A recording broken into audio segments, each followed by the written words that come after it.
आप एक सुबह अचानक उठकर मुझे ये नहीं कह सकते कि हे अब तुम्हारी जगह नहीं रही, तुम बहुत बूढ़े हो गए हो, तुम अब उतने अच्छे नहीं रहे। ये बात शाहरुख खान ने किताब को दिए इंटरव्यू में कहा था जब उनसे पूछा गया था कि ईयर 2000 में आपको कैसा लगता था जब हर कोई आपको ऋतिक रोशन से कंपेयर करता था।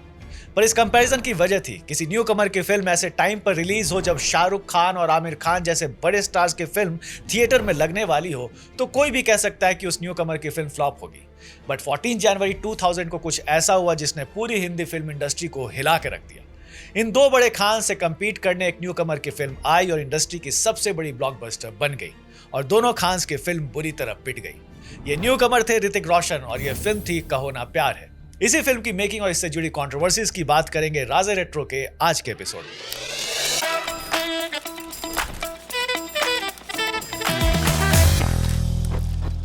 कुछ फिल्में हिट होती हैं, कुछ सुपरहिट या ब्लॉकबस्टर, बट कहो ना प्यार है बहुत कम बन पाती है क्योंकि इस फिल्म और इसके हीरो का जो क्रेज उस वक्त था वैसा पिछले 26 साल में दोबारा देखा नहीं गया।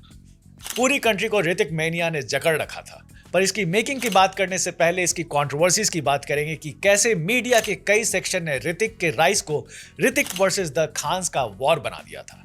ऐसा लग रहा था जैसे बॉलीवुड और उसके फैंस दो हिस्सों में बंट रहे हैं। ये वो पहली फिल्म थी जिसने बॉलीवुड में स्टार्स और फैंस के बीच डिवाइडिंग लाइंस इतनी साफ तरीके से दिख रही थी। कहो ना प्यार है के रिलीज होने के सिर्फ एक हफ्ते बाद शाहरुख खान अपनी पहली होम प्रोडक्शन फिर भी दिल है हिंदुस्तानी लेकर आए। फिल्म फ्लॉप हो गई। आमिर खान की मच अवेटेड मेला रिलीज हुई और वो भी फ्लॉप हो गई।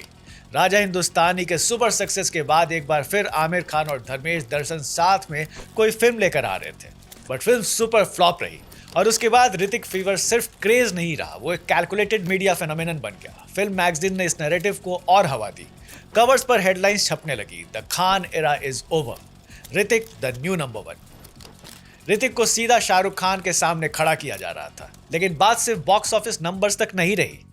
नैरेटिव धीरे धीरे और डार्क और डिवाइसिव होता गया जब शिवसेना ने ऋतिक रोशन को ओपनली सेलिब्रेट करना शुरू किया और उन्हें हिंदू सुपरस्टार का लेबल दे दिया।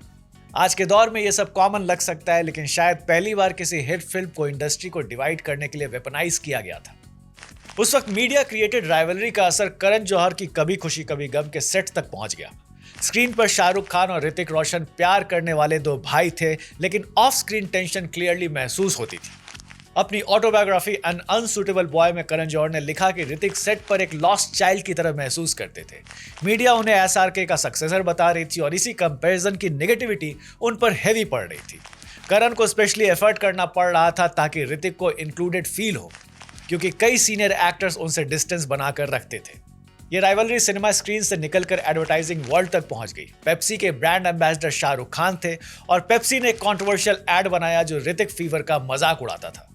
उस एड में ऋतिक का एक लुक अलाइक था जो कहो ना प्यार है के आइकॉनिक ब्लैक आउटफिट में एक लड़की को कूलर शाहरुख खान से हार जाता है। ऋतिक को यह बात बुरी लगी। उन्होंने पेप्सी को लेटर लिखकर कहा कि एक न्यू कमर को रिडिक्यूल नहीं, इनकरेजमेंट मिलना चाहिए। उनके फादर राकेश रोशन ने भी ओपनली कहा कि पेप्सी ने ऋतिक को साइन न कर पाने की फ्रस्ट्रेशन में उन्हें टारगेट किया है। बाद में पेप्सी एड के क्रिएटर प्रहलाद कक्कड़ ने भी माना कि वो एड बैकफायर कर गया था। ऋतिक इतने पॉपुलर थे कि पेप्सी को कंज्यूमर्स के एंग्री लेटर मिलने लगे। कई एडिटोरियल्स ने शाहरुख खान और पेप्सी को इनसिक्योर और पिटी तक कहा। लोगों को लगा कि ये एक यंग राइजिंग स्टार को डिलिबरेटली मॉक करने की कोशिश थी। सालों बाद शाहरुख खान ने भी अनुपमा चोपड़ा की किताब किंग ऑफ बॉलीवुड में इस फेज को याद करते हुए मीडिया कंपैरिजन को रॉन्ग एंड शेमलेस कहा। शाहरुख ने बताया कि वो घर से बाहर जब भी निकलते थे तो लोग बस उनसे एक ही सवाल पूछते थे कि आप ऋतिक रोशन के बारे में क्या सोचते हैं।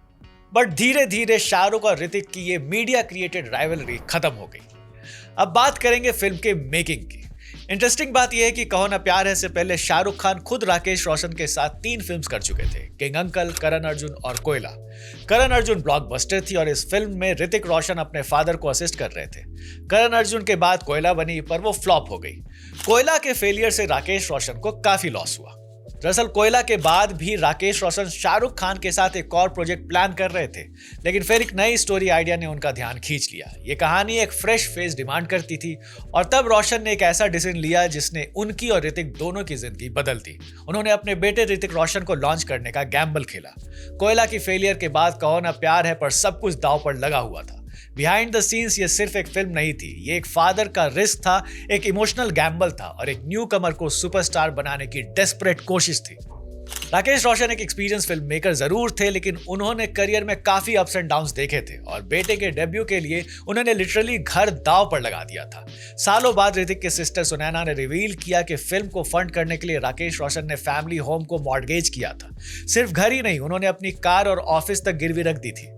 ऋतिक रोशन का सुपरस्टार बनना भी कोई ओवरनाइट मिरेकल नहीं था। वो नेचुरली काफी शाई, इंट्रोवर्टेड और स्टैमर से स्ट्रगल कर रहे थे, लेकिन उन्होंने खुद को कंप्लीटली ट्रांसफॉर्म कर दिया। Endless dance rehearsals, acting workshop, voice training, Hrithik ने खुद को तोड़कर दोबारा बनाया। फिल्म में उन्हें डबल रोल दिया गया, एक तरफ स्वीट और वल्नरेबल रोहित और दूसरी तरफ स्टाइलिश मस्कुलर राज। राकेश रोशन चाहते थे कि ऑडियंस को एक ही टिकट में ऋतिक का पूरा पैकेज दिखे, एक्टिंग, डांसिंग, रोमांस और एक्शन, सब कुछ। अपनी फिजिक ट्रांसफॉर्म करने के लिए ऋतिक ने सलमान खान की भी हेल्प ली। सलमान ने पर्सनली अपने जिम में ऋतिक को ट्रेन किया था। अब बात करते हैं इस फिल्म की फीमेल कास्टिंग की। पहले करीना कपूर को फिल्म में ऋतिक के ऑपोजिट साइन किया गया था और ऋतिक करीना पेयरिंग को लेकर काफी बज़ था। करीना ने शूटिंग भी शुरू कर दी थी। राकेश रोशन ने मुंबई के फिल्मिस्तान स्टूडियो में एक बड़ा सेट तैयार करवाया था और वो फिल्म की शुरुआत एक सॉन्ग शूट करके करना चाहते थे। लेकिन करीना की मदर बबीता का कहना था कि पहले डायलॉग सीन शूट होने चाहिए, क्योंकि करीना अभी डांस के लिए रेडी नहीं थी। साथ ही उन्होंने करीना के लिए टॉप बिलिंग की डिमांड भी रख दी। राकेश रोशन को लगा कि अगर शुरुआत में ही इतना इंटरफेरेंस हो रहा है तो आगे चलकर और प्रॉब्लम बढ़ेगी। मेजर शूटिंग शेड्यूल शुरू होने में सिर्फ 4 दिन बाकी थे जब उन्होंने करीना को रिप्लेस करने का टफ डिसीजन लिया। अब सिचुएशन काफी टेंस थी। सेट रेडी था, शूटिंग बस 4 दिन दूर थी और करोड़ ऑफ रुपीज स्टेक पर लगे हुए थे।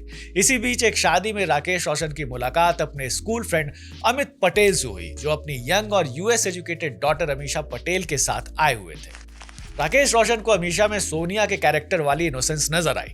उन्होंने तुरंत पूछा कि क्या अमीशा फिल्म में इंटरेस्टेड हैं। जब अमीशा ने कहा कि हाँ, तब रोशन ने उन्हें बताया कि उनके पास प्रिपेयर करने के लिए सिर्फ 3 दिन है। अगले 3 दिन अमीशा रोशन फैमिली के घर पर रही, जहां उनका क्रैश कोर्स चला, एक्टिंग, रिहर्सल्स, कॉस्ट्यूम ट्रायल्स और स्क्रीन प्रिपरेशन। सिर्फ 3 दिन बाद वो डायरेक्टली फिल्म के सेट पर पहुंच गई। बाद में राकेश रोशन ने कहा कि काश बबीता अपनी बेटी के करियर में इंटरफेयर ना करती। वहीं करीना कपूर ने भी एक इंटरव्यू में जवाब देते हुए कहा कि उन्हें खुशी है कि उन्होंने ये फिल्म छोड़ दी, क्योंकि उनके मुताबिक पूरी फिल्म सिर्फ ऋतिक रोशन पर ही फोकस थी। फिल्म का एक और स्ट्रॉन्ग पॉइंट था उसका म्यूजिक। राकेश रोशन की हर फिल्म में म्यूजिक उनके भाई राजेश रोशन ही देते थे और इस बार भी वही हुआ, पर इस फिल्म का म्यूजिक राजेश के पिछले सारे म्यूजिक से अलग और फ्रेश था। राजेश रोशन के साउंड ट्रैक ने बॉलीवुड को एक नया वाइब दिया, जहां ट्रेडिशनल प्लेबैक सिंगिंग को 90s के इंडी पॉप वेव के साथ ब्लेंड किया गया और इस म्यूजिकल शिफ्ट के सेंटर में थे एक अनकन्वेंशनल सिंगर, लकी अली। 1999 तक Lucky Ali already indie pop sensation बन चुके थे। ओ सनम और सुनो जैसे सॉन्ग्स ने उनकी हस्की सोलफुल आवाज को एक अलग आइडेंटिटी दी थी। फिल्म में राज के कूल और मिस्टीरियस कैरेक्टर के लिए राजेश रोशन को एक ऐसी वॉइस चाहिए थी जो टिपिकल बॉलीवुड प्लेबैक सिंगर्स जैसी ना लगे। लकी की आवाज फ्रेश थी, थोड़ी वेस्टर्नाइज फील देती थी और उसमें एक वॉन्डरिंग सोल वाली क्वालिटी थी जो कैरेक्टर पर परफेक्टली फिट बैठती थी। लकी अली का रोशन फैमिली के साथ एक पर्सनल कनेक्शन भी था।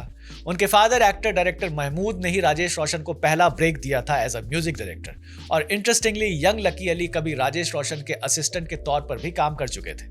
गाने तो फ्रेश थे, फिल्म में ऋतिक के डांस स्टेप्स भी आइकॉनिक बन गए, चाहे वो एक पल का जीना का हुक स्टेप हो या फिर टाइटल सॉन्ग का पॉपुलर स्टाइल। ऋतिक रोशन जिस फ्लूडिटी के साथ डांस कर रहे थे वैसा बॉलीवुड ने पहले कभी नहीं देखा था। वो सिर्फ डांस नहीं था, वो एक फेनोमेनन था और इन सब नए एलिमेंट्स के साथ जब फिल्म रिलीज हुई तो कमाल ही हो गया। ऋतिक रोशन रातों रात अपनी पहली फिल्म से नेशनल ऑब्सेशन बन गए और मॉडर्न बॉलीवुड सुपरस्टार का नया ब्लूप्रिंट भी।